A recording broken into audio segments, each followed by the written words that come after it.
विद्यार्थियों हिंदी का जो पहला पर्सन है वो इस प्रकार से है, देखिएगा जो हिंदी का पहला पर्सन है वो 109 नंबर से स्टार्ट हो रहा है और ये पहला पर्सन ये है कि अशुद्ध वाक्य छांटिए। 4 विकल्प दिए हुए हैं। इसके बाद क्या हुआ, मेरे पास केवल एक घड़ी है, मेरा चश्मा तुमसे अच्छा है, तुम सबसे सुंदर हो। तो इसका जो राइट आंसर जाएगा विद्यार्थियों वो क्या जाएगा, वो जाएगा सी, मेरा चश्मा तुमसे अच्छा है। ये इसमें अशुद्ध है, बाकी सारे ठीक है। आगे देखिएगा, जिन शब्दों में प्रयोग के अनुसार कोई परिवर्तन नहीं होता उन्हें क्या कहते हैं या उन्हें कहा जाता है? पद, विकारी, पदबंध या अविकारी शब्द। तो विद्यार्थियों पद तो कहते हैं शब्द को, अगर किसी शब्द का वाक्य में प्रयोग हो जाता है तो वो पद है। विकारी किसे कहते हैं? विकारी विद्यार्थियों ऐसे शब्द जिनमें संज्ञा जो शब्द होते हैं, जैसे संज्ञा, सर्वनाम, विशेषण, क्रिया, ये सब विकारी में आते हैं।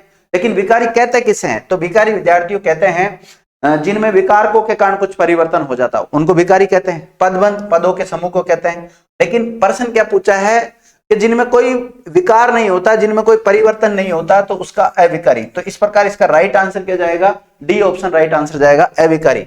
अविकारी कोई कहते हैं अव्यय। क्या कहते हैं? अव्यय कहते हैं। तो विद्यार्थियों अगर फाइनली हम इसका रिजल्ट निकालते हैं तो इसका आंसर क्या जाता है? इसका आंसर जाएगा डी, अविकारी। और अविकारी विकल्प में ना मिले तो इसकी जगह पर अव्यय भी आपको मिल सकता है। आगे देखिएगा अगला प्रश्न,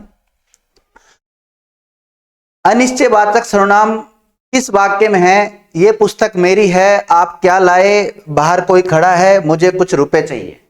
तो विद्यार्थियों इसका जो राइट आंसर जाएगा वो जाएगा, क्योंकि कोई आया यहां पर, और सी ऑप्शन, बाहर कोई खड़ा है।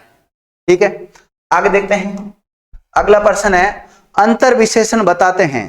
विशेष्य की विशेषता, विशेषण का गुण, विशेषणों का भाव या विशेषण की विशेषता। तो इसका सही उत्तर जाएगा विशेषण की विशेषता। तो विद्यार्थी जो विशेषण की विशेषता बताता है उसे परय विशेषण कहते हैं।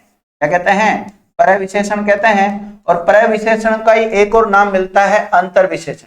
तो इस परय विशेषण को अंतर विशेषण किसने कहा है? गुरु कामता प्रसाद ने। किसने कहा साथियों?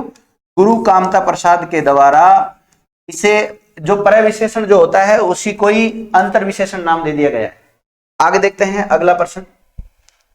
अगला प्रश्न है, अपने मोहल्ले में सफाई के अधिकारी को लिखे जाने वाले संबोधन का रूप। मतलब जब लेटर लिखते हैं, जब पत्र लिखते हैं तो क्या लिखोगे? श्रीमान प्रधानमंत्री महोदय को, अध्यक्ष महोदय को, श्रीमान अध्यक्ष नगरपालिका को या श्रीमान मुख्यमंत्री महोदय। तो क्या लिखोगे विद्यार्थियों? श्रीमान अध्यक्ष नगरपालिका, ये लिखा जाएगा। आगे देखिएगा, निम्नलिखित में से कौन सा विकल्प त्रुटि युक्त है? 4 विकल्प आपके सामने दिए रखे हैं, अनुपोषित, ग्रेचुइटी, लघु हस्ताक्षर, इनिशियल।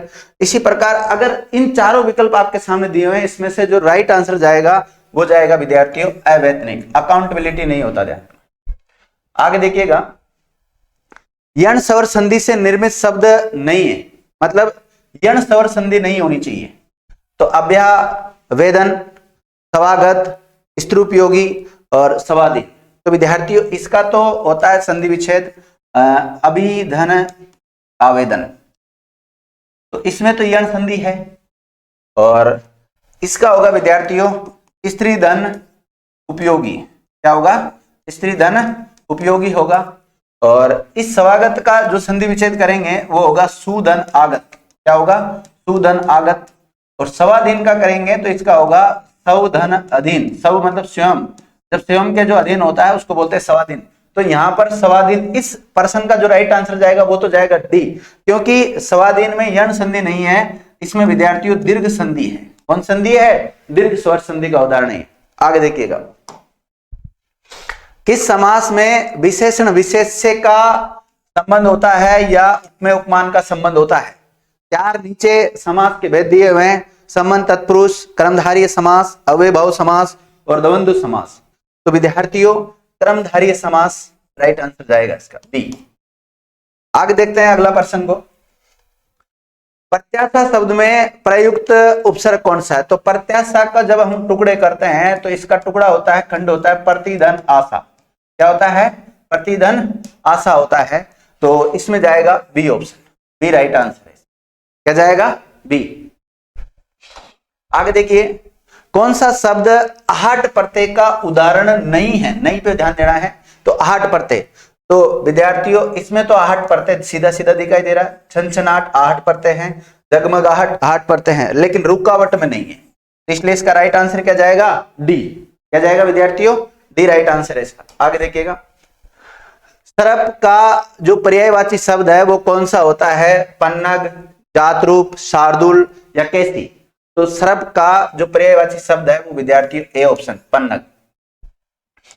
आगे देखते हैं, समय के अनुसार काम करना चाहिए अर्थबोधक लोकोक्ति है। 4 विकल्प दिए हुए हैं, जैसी बहे बयार पीट तब तेसी दीजे। इसके अलावा खुदा गंजे को नाखून न दे, कभी नाव गाड़ी पर कभी गाड़ी नाव पर, एक हाथ से ताली नहीं बजती। तो इस प्रकार जो 4 विकल्प दे रखे हैं, तो इसका राइट आंसर जाएगा ए, जैसी बहे बयार पीट तब तेसी दीजे। आगे देखिएगा, सेवा करने की इच्छा के लिए सबसे उपयुक्त शब्द, उपयुक्त का मतलब होता है ठीक, क्या होता है विद्यार्थियों, ठीक होता है। तो वो कौन सा है, सेवेच्छा, सेवा कामी, सेवा कामना या शुश्रूषा। तो विद्यार्थियों इसका राइट आंसर जाएगा शुश्रूषा। और शुश्रूषा कई बार शुद्ध अशुद्ध में भी पूछा जाता है, बहुत इंपॉर्टेंट पर्सन है। सौभाग्यशाली शब्द किस वाक्यांश के लिए प्रयुक्त हुआ है। 4 विकल्प आपके सामने दिए हुए हैं, रिद्धि सिद्धि से युक्त, ऐश्वर्य की कामना करने वाला, सुंदर ऐश्वर्य की कामना, या इसमें से कोई नहीं, नोटा। तो इसका राइट आंसर क्या जाएगा, ए, रिद्धि सिद्धि से युक्त। और हिंदी का जो अंतिम प्रश्न है वो ये है विद्यार्थियों, निम्नलिखित शब्दों में शुद्ध वर्तनी वाले शब्द को बताएं। कौन सा इसमें शुद्ध है, ये वाला है, ए है, बी है, सी है या डी है। तो राइट आंसर जाएगा इसका बी। क्या जाएगा विद्यार्थियों, बी। इस प्रकार ये हिंदी के प्रश्न कंप्लीट हो जाते हैं। आगे देखिएगा आप, नेक्स्ट सर पढ़ाएंगे आपको।